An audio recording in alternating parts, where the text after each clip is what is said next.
Oui, j'écoutais ce matin avec philosophie, avec Gérard Ullmann, qui est quand même quelqu'un de très intéressant à tout point de vue, et on m'a abordé notamment la question euh, des institutions, si vous voulez.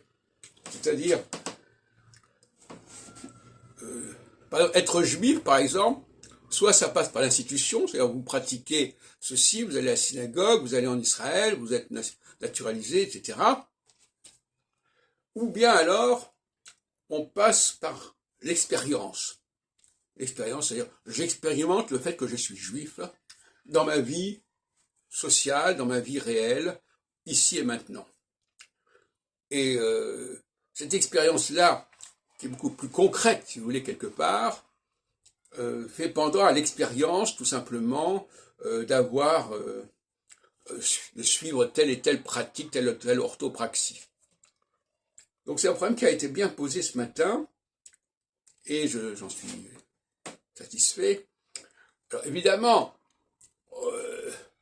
le fait d'avoir des diplômes, ceci, des certificats, cela, une carte d'identité comme ceci, comme cela, c'est du concret, si on peut dire. Concret, c'est une façon de parler, parce que c'est du papier. Et puis même la conversion, qu'est-ce que c'est que la conversion? Et en même temps, il y a des expériences profondes qui vont beaucoup plus loin que ce genre d'adhésion, ce genre de confirmation, si on peut dire, d'une appartenance.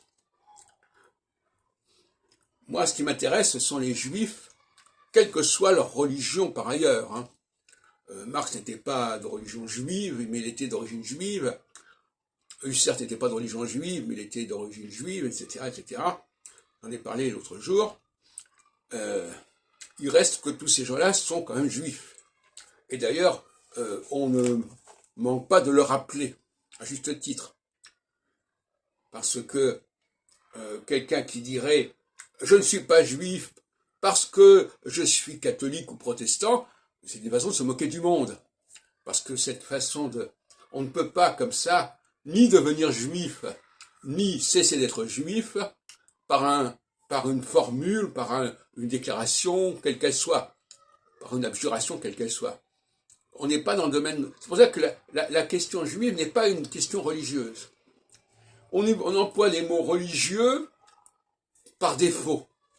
Hein, parce qu'on ne sait pas très bien, il y a une sorte de... épistémologiquement, une sorte de vide.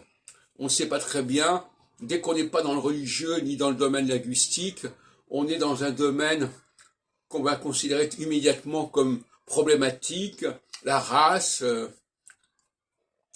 sang, etc. Et donc, par conséquent, faute de mieux, on va utiliser des références comme cela, religieuses, scripturaires, qui finalement passent à côté du problème, en fait.